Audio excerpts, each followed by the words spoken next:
Bonjour, je suis Julie Gaillet. Le Fonds pour la santé des femmes, FSF, dont je suis la marraine, a décidé avec le soutien de Nos épaules et vos ailes de créer un podcast consacré à l'information des femmes, l'écho des gynécos. Pour qu'un véritable dialogue puisse s'installer entre patientes et professionnels, le Fonds pour la santé des femmes fera appel aux meilleurs experts du Collège national des gynécologues et obstétriciens, car il est nécessaire d'avoir un espace d'information juste, vérifié, actualisé. Une vision que je partage. Une santé éclairée pour chaque femme, c'est tout l'enjeu de ce podcast, l'écho des gynécos. Il est à vous. Merci Julie Gaillet, bonjour, je suis Carole Renucci, journaliste, réalisatrice et votre hôte. Pour démarrer cette nouvelle saison, nous vous proposons d'explorer sans tabou et sur plusieurs épisodes la ménopause, ce moment naturel de la vie où, aux alentours de la cinquantaine, les ovaires cessent leur sécrétion hormonale et la formation d'un ovule chaque mois. Dans ce premier épisode, nous allons découvrir ensemble les symptômes nombreux, parfois surprenants, parfois déroutants, voire invalidants, de la ménopause, comme par exemple les bouffées de chaleur, mais aussi les douleurs articulaires, le brouillard cérébral, qui rend la concentration si difficile. Nous explorerons aussi les conséquences médicales et les risques trop souvent ignorés par la plupart d'entre nous, et pourtant ils ne sont pas sans incidence sur notre santé et notre espérance de vie, sauf bien sûr si nous en avons une certaine connaissance et maîtrise. Oui, des solutions existent. Nous écouterons Patrice Lopez, professeur émérite de l'Université de Nantes. Il exerce aujourd'hui en tant que gynécologue à Elsan Santé Atlantique, Saint-Herblain, Nantes. Mais commençons par le commencement. Écoutons le témoignage de Guillemette, 53 ans. En fait, les troubles se sont manifestés dès la périménopause, qui a précédé ma ménopause d'environ 4 ans. Donc voilà, j'ai eu essentiellement des bouffées de chaleur, une panoplie assez complète de tout ce qu'on peut rencontrer, je crois, des troubles de la concentration, des troubles de l'humeur aussi, un manque d'allant aussi, enfin voilà, des petits syndromes dépressifs. Et aussi, globalement, une fatigue un peu généralisée qui s'accompagnait d'un manque d'entrain pour les choses. Donc, l'aspect le plus désagréable, je pense que c'était effectivement les bouffées de chaleur qui pouvaient se présenter à n'importe quel moment. Ça pouvait arriver plusieurs fois par jour. Ça pouvait arriver, je dirais 4 à 5 fois par jour facilement, oui. La nuit comme le jour. Alors la nuit, ça empêche évidemment de dormir. C'est à se retrouver dans un lit totalement détrempé. Ça a un impact extrêmement négatif sur le sommeil et le bon repos. Et dans la journée, voilà, ça se présente à n'importe quel moment et c'est extrêmement désagréable. On se met à devenir totalement rouge pivoine et à se couvrir d'un voile de sueur et c'était extrêmement gênant et très désagréable. Ça prend quelques minutes avant de redescendre tranquillement. Alors, j'en ai pas parlé tout de suite à mon médecin parce que j'avais dans l'idée que c'était comme ça devait se passer comme ça, la périménopause, et que ma mère l'ayant vécu de cette façon, c'était un passage un peu obligé pour moi. Et voilà, je prenais en quelque sorte mon mal en patience. On a dû en parler quand même une fois. Et à ce moment-là, il m'a informée sur le traitement. J'ai reçu les informations, je les ai prises tout en me disant non, mais moi, ça va aller. Mais il se trouve qu'un an après le début de ma ménopause, donc ménopause largement confirmée, ça ne s'arrangeait pas du tout. Beaucoup de femmes, comme Guillemette, sont-elles surprises, voire dépassées par l'ampleur des symptômes. Écoutons Patrice Lopez, professeur émérite de l'Université de Nantes. Il exerce aujourd'hui en tant que gynécologue à Elsan Santé Atlantique, Saint-Herblain, Nantes. Dans 85% des cas, il peut y avoir un signe qu'on appelle le signe climatérique, bouffée de chaleur, crise de sueur, douleurs vulvaires, douleurs lors des rapports sexuels et douleurs articulaires. En plus, il y a d'autres signes psychologiques ou encéphaliques qui peuvent effectivement impacter la qualité de vie de la période ménopausique. Alors, professeur, si vous voulez bien, on va revenir sur ce tableau parce que je crois qu'il est extrêmement large. Dans un premier temps, est-ce que vous voulez bien nous donner la définition de la ménopause ? théoriquement, pour les médecins, la ménopause se définit par l'arrêt des règles de plus d'1 an aux alentours de la cinquantaine. Quelles sont les grandes étapes de ce processus de ménopause ? Alors, la ménopause, c'est en fait une disparition du fonctionnement ovarien avec une implication majeure qui est une chute du taux d'hormone de l'estradiol. Donc, c'est une insuffisance estrogénique acquise aux alentours de la cinquantaine. Et c'est certainement lié à une diminution du capital ovocytaire, ce qui explique qu'après 50 ans, la fécondité devient pratiquement nulle et que les femmes ne peuvent plus procréer après cet âge de la ménopause. Avant 50 ans, cette ménopause se prépare. On parle donc d'une période de préménopause. Nous, on préfère utiliser le terme de périménopause, qui est cette période de 3 à 4 ans avant l'arrêt définitif des règles et qui s'étend jusque dans la première année de l'arrêt des règles. Et cette périménopause impacte beaucoup la qualité de vie des femmes car c'est très souvent dans cette période que les symptômes sont les plus importants. Globalement, on parle d'âge normal de la ménopause entre 45 et 55 ans. Quelle serait, professeur, la première consultation idéale ? Donc cette première consultation, on la situe de façon idéale entre 45 et 50 ans, et parfois même avant l'âge de la ménopause, c'est-à-dire que les femmes peuvent toujours avoir des troubles du cycle, mais être toujours réglées, ne pas avoir une véritable ménopause. Et cette première consultation doit prendre du temps, puisque ça va être une période d'évaluation des risques cardiovasculaires, risques osseux, risques de troubles cognitifs, risques cancérologiques. Et puis, on va pouvoir discuter avec la patiente de nos possibilités de dépistage et de prévention. Donc, c'est une consultation longue. On pense qu'en 30 minutes, on peut déjà bien faire le tour de la question avec un interrogatoire détaillé, des antécédents familiaux, des antécédents personnels où on intègre également maintenant les antécédents obstétricaux. Par exemple, une femme qui a une hypertension de la grossesse ou un diabète gestationnel, on sait qu'elle sera plus à risque cardiovasculaire. Et puis, on va évaluer ensuite son risque personnel cardiovasculaire, à la fois non seulement par l'entretien, mais par l'examen physique et par des examens complémentaires. Alors, si vous voulez bien, maintenant, on va passer au tableau des signes. Moi, j'ai lu, je ne sais pas si ce chiffre a une vraie valeur, mais qu'il y en avait plus d'une trentaine. Alors, dites-moi globalement ceux qui reviennent, ceux qui sont surprenants aussi, on peut les énoncer peut-être, et quels sont les moyens de remédier, au moins dans un premier temps. Alors, dans les 4 signes majeurs, dont on a déjà parlé, mais il faut le répéter, ce sont les bouffées de chaleur, cette impression de chaud qui monte du thorax, qui va vers le visage et qui très souvent s'accompagne de crises de sueur. Deuxièmement, ce sont les sueurs nocturnes qui réveillent la nuit. Troisièmement, les douleurs, les brûlures, les démangeaisons, la sécheresse vulvaire qui rendent souvent les rapports sexuels inconfortables. Et quatrièmement, les douleurs articulaires. Voilà les 4 signes fondamentaux. Puis se greffent sur ces signes des signes plutôt d'ordre mental, à savoir le brouillard cérébral, le brain fog des Américains et de Madame Mackey, qui est psychiatre à Chicago. Également des troubles du sommeil. Et on sait qu'un mauvais sommeil peut entraîner le lendemain une fatigabilité.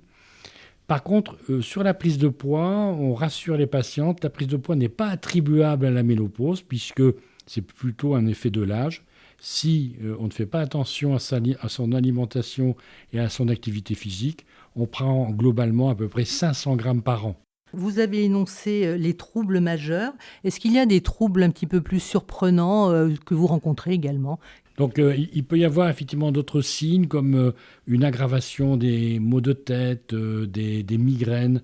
Il peut y avoir aussi des étourdissements, des vertiges, des démangeaisons. Et puis dans les troubles mentaux, des troubles de l'attention, des troubles de la mémoire qu'on peut imputer effectivement parfois à la chute du taux d'estrogène, une irritabilité, des troubles de l'humeur et une tendance dépressive qu'on peut attribuer à cette insuffisance estrogénique de la ménopause. Donc tout cela doit faire partie de l'évaluation initiale de la femme ménopausée pour ensuite voir quels sont les traitements qui permettront d'améliorer sa qualité de vie. Vous avez expliqué que cette baisse d'œstrogène, elle provoquait toutes sortes de signes ou de symptômes. Est-ce qu'il serait possible de nous en décrire un plus dans le détail ? Le meilleur signe, c'est les bouffées vasomotrices, c'est la bouffée de chaleur. C'est vraiment le signe central, puisqu'on sait que les estrogènes viennent réguler au niveau de l'hypothalamus le centre de la thermorégulation. Et par défaut d'estrogène, la femme est beaucoup plus sensible au chaud, donc elle va avoir des bouffées de chaleur et des crises de sueur. Elle est beaucoup plus sensible au froid et elle va avoir des frissons. Et on sait que ce sont des hormones sécrétées par des neurones qu'on appelle les kispeptides, les NKD. Et actuellement, on dispose de traitements qui sont des traitements antagonistes pour justement éviter les bouffées de chaleur en dehors du traitement hormonal. Et c'est grâce au progrès de la connaissance de la physiopathologie des bouffées de chaleur qu'on a pu avoir ces nouveaux médicaments, dont un est déjà commercialisé et le deuxième va très certainement être commercialisé dans cette prochaine année. Les douleurs articulaires, puisque finalement, le lien n'est pas forcément toujours fait avec la ménopause. Comment ça fonctionne? Pourquoi a-t-on ces douleurs articulaires? Est-ce que vous pouvez nous l'expliquer? On sait que dans les articulations, il y a des récepteurs aux estrogènes et on a appris que les douleurs articulaires étaient liées en partie à cette chute des estrogènes sur le modèle des femmes qui ont un cancer du sein et qui prennent un médicament que l'on appelle les anti-aromatases. Ce traitement entraîne un taux d'estrogène très bas et elles se plaignent souvent de douleurs articulaires. Et en faisant ce lien, on s'est rendu compte que les douleurs articulaires pouvaient être attribuées dans un pourcentage non négligeable de femmes à l'insuffisance estrogénique. Vous avez également parlé de tout ce qui tourne autour de la vulve, de la zone vulvaire, et notamment des sécheresses vaginales. Est-ce que c'est quelque chose qui est évoqué facilement par vos patientes? Alors, tout ce qui concerne la vulve et la sexualité est un domaine qui est vraiment très intime et beaucoup de femmes n'en parlent pas.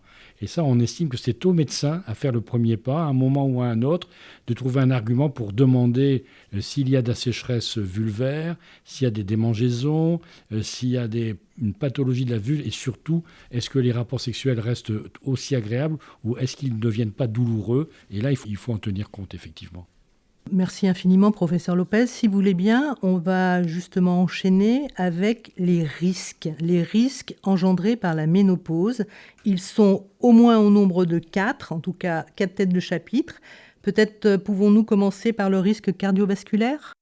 Il vaut mieux commencer par le risque cardiovasculaire car malheureusement, les femmes vont mourir essentiellement de ce risque cardiovasculaire, l'infarctus, l'AVC, risque artériel et à moindre degré risque veineux. Et quand on voit le taux de mortalité des femmes par accident cardiovasculaire, c'est majeur, alors que si on compare avec le cancer du sein, qui est quand même très impactant dans la vie d'une femme, la mortalité par cancer du sein est quand même extrêmement faible par rapport à la mortalité par maladie cardiovasculaire. Donc actuellement, on le met au centre de nos préoccupations, à la fois pour dépister les risques, comme on l'a vu, les antécédents familiaux, personnels, le bilan clinique et le bilan paraclinique chez la femme. Pour évaluer ce risque, on peut faire des examens complémentaires, souvent en accord avec les cardiologues. Donc ce risque cardiovasculaire est majeur et doit être pris en charge dès cette première consultation de ménopause vers 45-50 ans. Ça veut dire que vous proposez un examen spécifique aux femmes à ce moment-là ? Alors, ce que l'on fait, c'est d'abord, par l'entretien, voir dans les antécédents familiaux, est-ce qu'il y a eu des complications cardiovasculaires chez les parents, infarctus, embolie pulmonaire, accident vasculaire cérébral. Est-ce qu'il y a chez les parents du diabète, de l'hypertension, du cholestérol? Et ensuite, chez la femme, reprendre les mêmes éléments en dépistant le diabète, le cholestérol, l'hypertension et revoir, comme on l'a vu, les antécédents au cours des grossesses, est-ce qu'il n'y a pas eu de complications au cours de la grossesse, puis ensuite établir un bilan clinique actuel pour mieux évaluer ce risque cardiovasculaire. Alors justement, est-ce que les femmes sont étonnées quand vous commencez cet interrogatoire ? Actuellement, et je trouve que c'est un bon modèle pour les médecins, de les faire remplir un questionnaire sur ses antécédents familiaux et personnels, qui va aider le médecin à mieux évaluer les risques. Il faut quand même bien rappeler au niveau du risque cardiovasculaire qu'il faut évaluer le poids de la femme et sa taille pour voir son index de masse corporelle et que l'obésité est un facteur de risque, prendre sa tension artérielle, vérifier au niveau biologique si elle n'a pas du cholestérol et en particulier le mauvais cholestérol que l'on appelle le LDL cholestérol qu'il faut prendre en charge. Et puis, vérifier son alimentation. Est-ce qu'elle suit bien les conseils habituels des fruits et légumes ? Et voir son activité physique. On ne parle plus tellement de sport, mais surtout d'activité physique, la marche, la natation, tout ce qui est le déplacement. Il faut lutter contre la sédentarité. Et ça, c'est l'élément important de prévention du risque cardiovasculaire. On va parler maintenant des troubles génito-urinaires. Alors effectivement, ça c'est une notion qui a été développée une vingtaine d'années et qui plus récemment s'est centrée sur ce qu'on appelle le syndrome génito-urinaire de la ménopause, conséquence de l'hypoestrogénie, avec une action vulvaire, on en a déjà parlé, sécheresse, démangeaison, inconfort, une complication sexuelle, les douleurs lors des rapports sexuels, ce qu'on appelle la dysparunie, et souvent d'intromission à l'entrée de la vulve. Et la troisième composante dont on ne parlait pratiquement jamais, qui est la composante urinaire. Beaucoup de femmes ont des infections urinaires à répétition, ont des impériosités mictionnelles, se lèvent plusieurs fois la nuit, et on sait qu'il suffit parfois d'apporter localement au niveau de la vulve un peu d'acide hyaluronique ou un peu d'hormones, par exemple comme l'estriol, pour améliorer nettement le confort vulvaire, sexuel et urinaire. C'est presque la formule magique que vous énoncez là. Beaucoup de femmes utilisent par exemple de l'acide hyaluronique au niveau du visage pour effacer le vieillissement et très peu utilisent de façon courante l'acide hyaluronique au niveau vulvaire et de plus en plus on est tourné vers la prévention en utilisant ce produit naturel. L'acide hyaluronique est un produit naturel. Santé mentale. En ce qui concerne la femme et sa ménopause, c'est un sujet aussi qui est assez fort, assez prégnant. Oui, je dirais qu'il y a deux aspects à cette question. Un aspect fonctionnel, courant, banal, qui n'est pas très grave si c'est pris en charge, qui est conséquence du brouillard cérébral, on l'a vu, irritabilité, tendance dépressive, troubles de la mémoire, que l'on peut prendre en charge et améliorer par le traitement hormonal. Ça fait partie de cette période de périménopause et de postménopause. Et puis un sujet par contre beaucoup plus difficile à aborder, qui est les troubles cognitifs majeurs, à savoir la maladie d'Alzheimer ou la dégénérescence neuronale liée à l'âge ou aux conséquences des problèmes vasculaires et qui expose, pas seulement la femme, mais l'homme également, à ce déclin cognitif qui est extrêmement préjudiciable pour la santé non seulement de la personne, mais son environnement. Alors ce déclin, est-ce qu'il est plus à relier avec la ménopause ou avec l'avancée en âge ? Globalement, on estime que c'est lié essentiellement à l'âge, mais que l'on peut, dans certains cas, éviter l'athérosclérose des petits vaisseaux, et on sait que le traitement hormonal de la ménopause est très certainement préventif de l'athérosclérose lorsqu'il est donné chez une femme qui n'a pas de pathologie vasculaire, serait de nature à diminuer ce risque. Mais c'est très débattu dans la communauté médicale parce que si vous donnez un traitement hormonal à une femme qui a déjà des symptômes de maladie d'Alzheimer, très clairement, on n'améliore pas du tout la situation et même certains disent qu'on peut l'aggraver. Donc il y a bien ce traitement double tranchant, préventif en l'absence d'athérosclérose, mais peut-être aggravant en présence d'athérosclérose. Dernier point peut-être, dernier risque, tout ce qui est lié aux os, l'ostéoporose et les fractures. Actuellement, on sait que le risque de fracture augmente avec l'âge et il augmente aussi avec la diminution de la densité minérale osseuse. Autre sujet, est-ce qu'on peut évaluer aux alentours de la cinquantaine les risques de cancer ? Le cancer doit faire partie intégrante de l'évaluation des risques liés chez la femme de 50 ans, avec un point fort qui est le dépistage. Il est maintenant tout à fait intégré qu'à partir de 50 ans, il faut proposer aux femmes une mammographie tous les 2 ans. Et qu'il faut, ça c'est pour le sein, pour dépister le cancer du col de l'utérus, les femmes doivent bénéficier d'un prélèvement fait sur le col utérin à la recherche du papillomavirus, car c'est le papillomavirus qui est responsable du cancer du col de l'utérus. Et puis le côlon est quand même aussi un cancer que l'on peut prévenir, qu'on peut diagnostiquer précocement grâce à ce dépistage. J'imagine qu'en tant que médecin, ce qu'on souhaite à ces patientes, c'est de vivre le plus longtemps possible, en bonne santé, mais le plus longtemps possible. Est-ce que la question de l'espérance de vie est une question qui peut se poser au moment de la ménopause ? Très certainement, puisque actuellement l'espérance de vie d'une femme est de 85 ans, donc elle va vivre 35 ans en ménopause, et donc 35 ans en insuffisance estrogénique. Et c'est là où les promoteurs du traitement hormonal insistent pour dire l'apport d'une hormone naturelle à partir de 50 ans est de nature à améliorer la qualité de vie des femmes puisqu'elles vont vivre 35 ans en ménopause. On a parlé de l'activité physique, on a parlé de l'alimentation, on parle beaucoup moins du tabac. Mais le tabac reste quand même un risque pour les femmes ménopausées ou en cours de ménopause. Alors c'est effectivement une information absolument essentielle parce que le tabagisme certes diminue, hommes et femmes, et ça c'est quand même une bonne chose, mais la différence de tolérance du tabac homme-femme est différente. La femme qui fume a 20% de risque supplémentaire que l'homme de faire une complication cardiovasculaire. Donc au niveau des coronaires, au niveau des artères du cerveau, au niveau des artères des membres inférieurs. Donc le tabagisme est vraiment un fléau. Il faut lutter contre le tabagisme, faire en sorte qu'une femme, même addictive au tabac, puisse l'arrêter, car c'est diminuer les risques à court et à long terme. Eh bien, merci infiniment, professeur Merci. Lopez. Merci à vous. Merci. Ce qu'il faut retenir.